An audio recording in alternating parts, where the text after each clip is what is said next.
So, hello everybody. My name is Nicholas Lilly, editor-in-chief of Trumbull Satellite, and I'm joined here today by Dr. Peggy Shadduck, our new vice president of regional campuses and the dean of the College of Applied and Technical Studies at Kent State.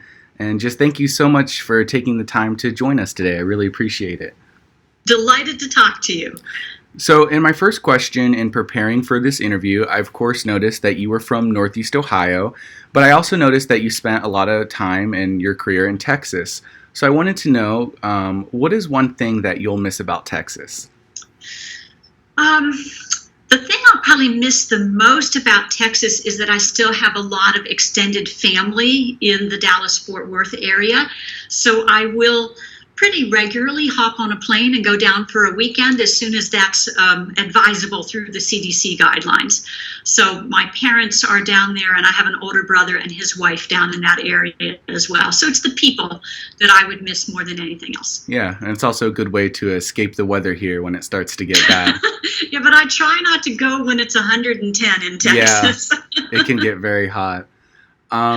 So then, of course, like I just mentioned before, you're from Northeast Ohio. So I'm curious to know what's something you were excited about to come back to the area for? Um, One of the things that I think I was most excited about, and you all might laugh at me, is I'm delighted to actually have snow and to have 4 real seasons.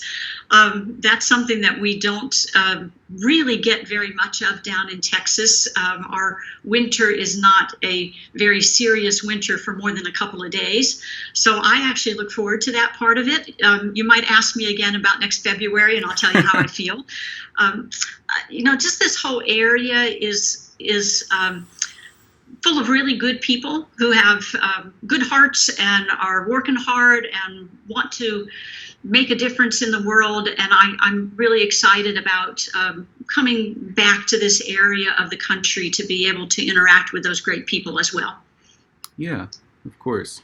So my next question here is, you mentioned that you have some family back in Texas. So my next question is, do you have any family here or maybe any pets to keep you company while you're in Northeast Ohio? Well, here in Ohio, I do just have my one cat, Emma, that lives with me. Emma is a real imp of a cat and likes to get in trouble all the time and be in the way, but she's a wonderful companion for me as I'm settling in here. Yeah, I imagine. I love my cats too. So since the start of the pandemic, I know a lot of people like when it started, people were baking bread with sourdough and doing sort of all sorts of things. So did you get the chance to dabble in any lockdown hobbies when it all started, or were you too busy? A little bit, but actually I was extremely busy during the majority of the time of the pandemic. It has not been unusual for me in the position that I had before at the University of North Texas to be in Zoom or Teams meetings for at least 9 to 10 hours a day. So that would get a little bit tiring. So I think one activity was just let's stand up now and then. Yeah. The one thing that I love doing, and we did get going a little bit during the time of the pandemic, is I like to do jigsaw puzzles. And so started pulling out some jigsaw puzzles again and taking a little bit of time to work on those when I had 10 minutes here and 5 minutes there.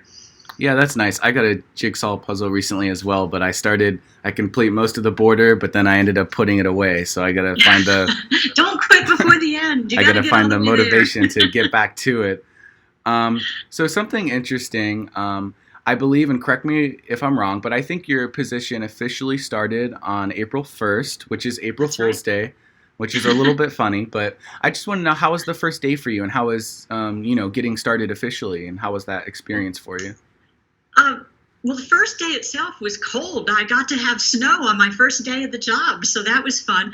But the day was actually fantastic. I felt very, very welcomed by the folks at Kent State. And even though a lot of people are working remotely, there were several people in the office, and I got to settle into a temporary office space until they're ready with a more permanent one for me that is absolutely lovely.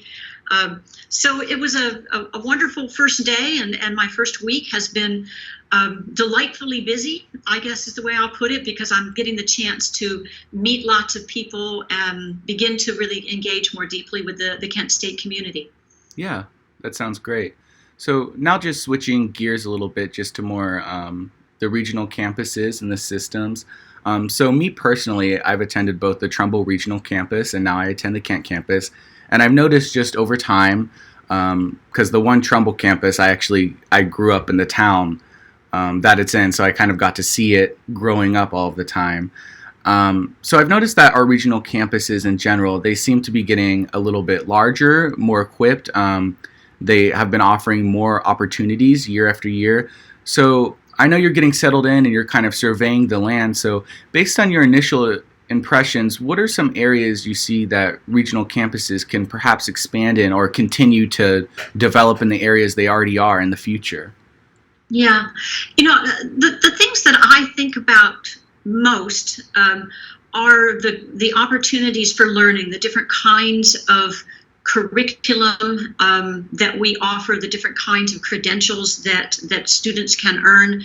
I am a very passionate about the opportunities involved with micro-credentialing, with badges and certificates, and I see that as something that can be really important for individuals who are living close to and therefore attending the regional campuses. So I see that the regional campuses will probably be the real lead for Kent State in that direction. I tend to think a lot about the changes that I see in the world of higher education, where I think a true lifelong learning, where people are constantly coming back to upskill, to reskill, to gain new perspectives, new knowledge, is going to be a part of what we do. And again, I think that the regional campuses will be a tremendous resource and asset for the university as a whole in bringing that culture that your learning doesn't end when you earned your first degree with Kent State. So, you should probably be thinking throughout your life about how you can continue to engage with the university, and we can help people to advance in their lives and careers in ways that they want to achieve. Yeah, exactly. And it seems like the regional campuses, have a good opportunity to do that, because a lot of times they are in people's communities and kind of in your own backyard. So I think it's accessible to a lot of people. Throughout the area. Exactly. And I also think that a key part of that is working very closely with the local employers in each of these regions and making sure that we're sort of matching those learning opportunities both with what students express the desire to learn and with what employers are expressing that they want and need in individuals who are learning through Kent State. Yeah, so basically going off of that question, as you're learning more and kind of ingesting all this information about our regional campuses, and you're also the dean of the College in Applied and Technical Studies, which all of that, I think it's a lot. Just personally, me, thinking about that. So when we think about these specific communities, how do you plan to promote celebrating the unique role that our regional campuses play and their identities in their communities, while also, of course, still ascribing to the Kent State unified identity and still being part of that great system that we have? Yeah.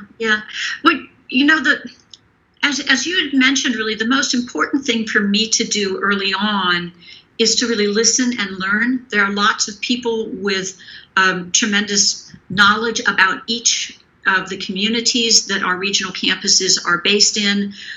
There are people with tremendous knowledge about Kent State as a whole, about those communities. And so I'm really excited about the chances that I have to meet lots of people and hear from them and really hear their points of view on things.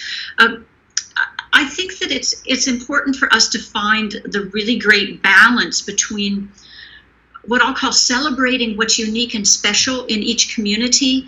And some of that is cultural, historical, having to do with the workforce needs in that community, the particular issues that are associated with each community. And we want to be able to have our regional campuses fit to tie with that and bring the high quality that Kent State University has into each of these more local communities. And so I see that as something where we have the ability to kind of take Kent quality and bring it to a broader audience through our regional campuses than we could do if it was a single campus university. So, I think it's a balance between those individual identities and cultures, and then the overall wonderful culture and reputation of the university, and how we take the greatest advantage of ways to bring efficiencies to things so that we can maximize our resources, get the most people involved in things as possible. So I'm always going to be looking for where's the right balance point, where we are focused on the uniqueness of an area, but at the same time saying, do we have some areas of strong overlap where we might be able to share and collaborate and work together in ways that allow us, again, to best meet the needs of the students and the communities. So it's a constant adjustment, and I think each item requires something a little bit different, and that's where the leadership from each of the regional campuses has a finger on the pulse for that campus of what's going on, really believe in and trust what those folks are seeing and doing, and I'll try to tune into that with each of them as much as I can. But because I'll be working with many of them, I'll never have it as deeply as the leaders and faculty and staff of each of the individual campuses. So that's why I need to listen and learn and make sure that a lot of voices are involved as we're finding the right balance points. Yeah, I like that you used the term balance. I think that's a very good way to describe it. So as I mentioned before, I did attend the Trumbull campus, and I was a tour guide there. So, and while I was a tour guide, I frequently heard some misconceptions about our regional campus. Questions like, can I still attend Kent State if I come here? Is this a community college? You guys don't have bachelor degrees, do you? Certain things like that. So as the new vice president of regional systems, what are some ways you can think of to tackle these misconceptions and maybe educate people further on our regional campuses? Yeah, you bring a really good point, because I think that there are actually some quite big differences between the fundamental mission with which some of the regional campuses were initially founded versus what it is we're really trying to aim for, to do now and to aim for in the future.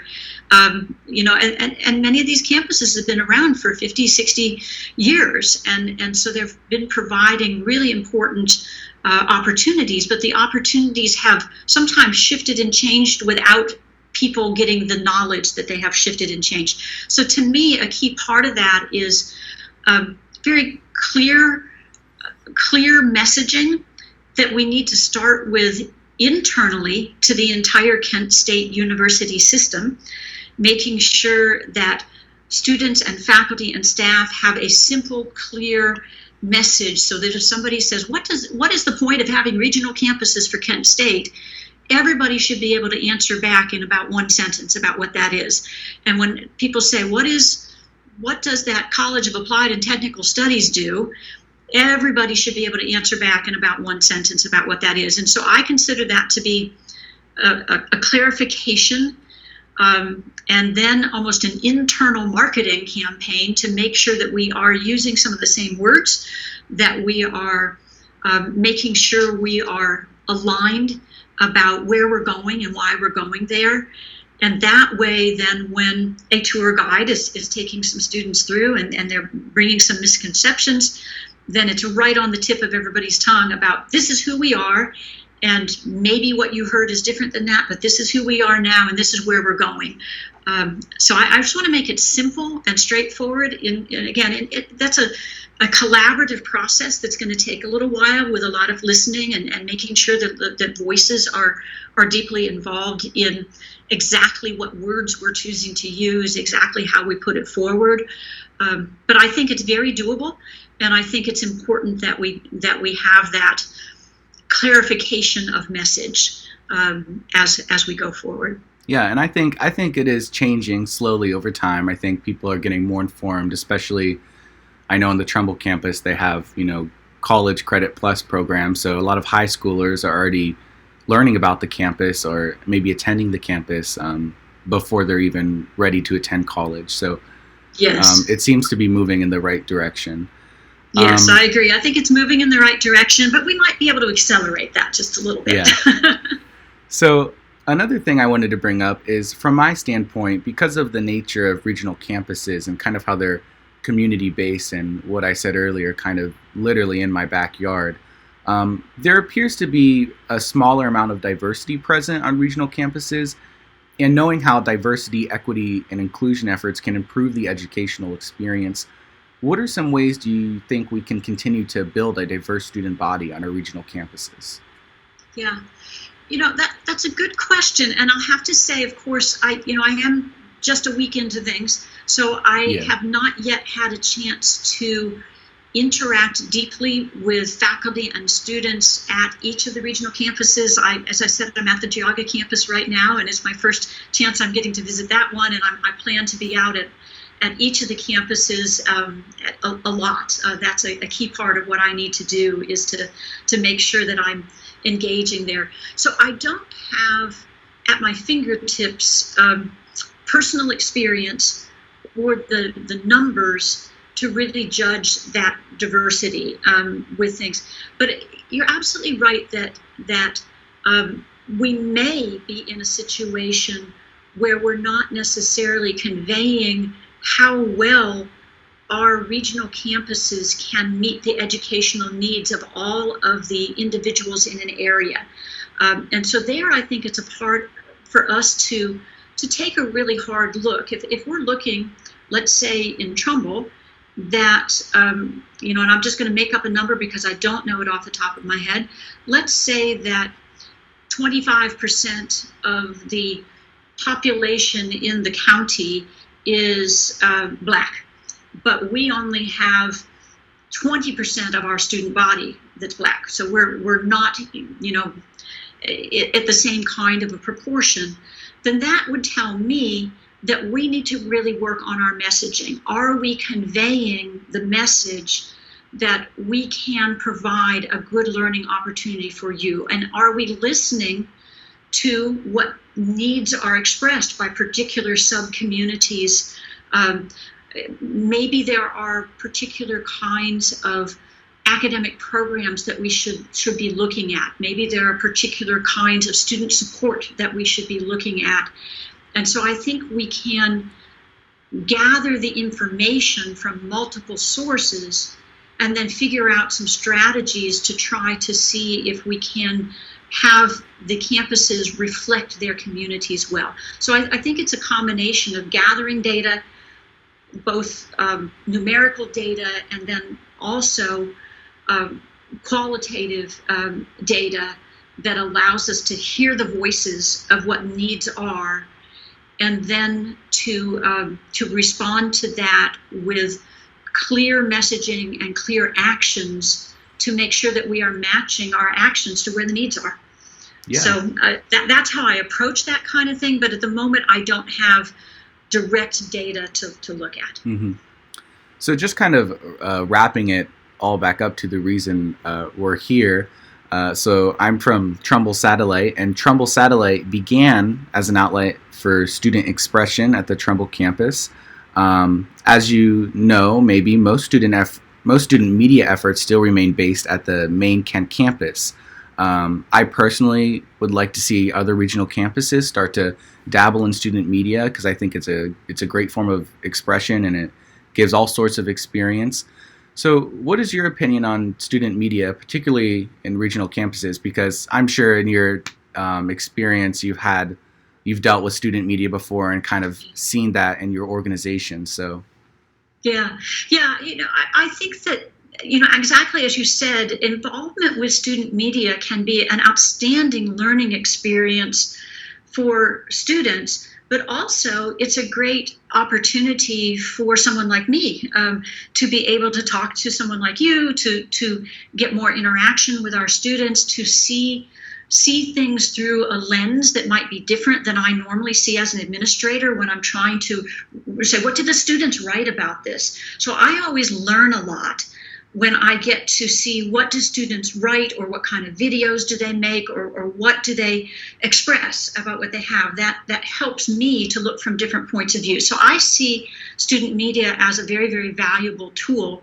I think one of the challenges with student media at the regional campuses just comes in terms of what I'll call critical mass. Are there enough interested students, enough interested faculty to be able to get something going? And that's when I start saying, if we don't have enough critical mass at every single regional campus, can we use technology or ways to collaborate to bring about that kind of an opportunity without basically within the resource limits that we have. And we have a certain amount of time, we have a certain amount of money, we have a certain amount of constraint that we have. But if we think about things in a creative way, we might be able to provide opportunities without running into any of those barriers too strongly.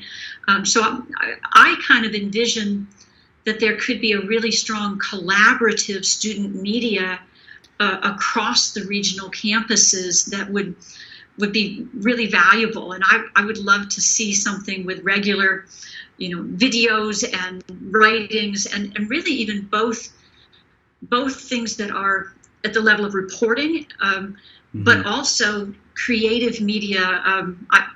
I love it when I get to read creative writing and poetry and see artwork done by students, and makes me think back to my days in college that I got to write something and get it published in the college publication, and that meant a lot to me. I still keep copies of that all these years later because it meant a lot to me. So I think there are ways to do this. We just have to put our heads together and say, let's be realistic about what we can do and how we work together in a collaborative way in order to achieve that. Yeah, I totally agree. I think of a very similar mindset.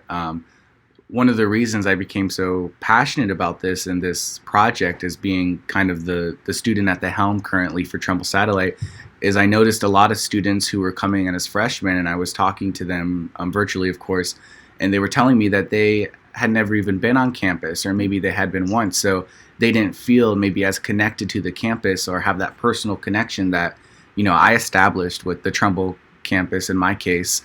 So I think it is a really great opportunity to kind of use that virtual element to connect with students and kind of take advantage of the unique culture we have at regional campuses, and kind of that small community feel, and see what we can do bringing it into a virtual format.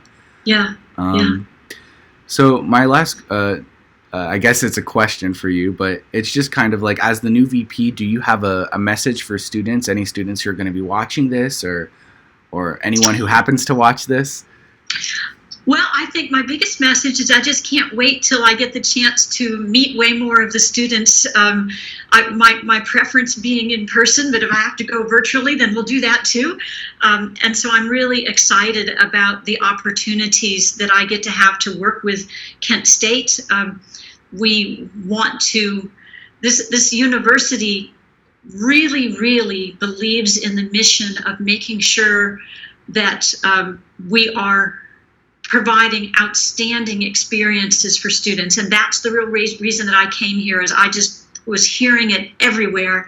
And so I can't wait for the opportunities to interact more directly with the students in particular, but also the faculty and staff as we work toward ways to do it better and better as we go forward. Well, thank you so much, Dr. Shadduck, for joining us and lending your time for this great conversation. Thank you. I've really enjoyed it.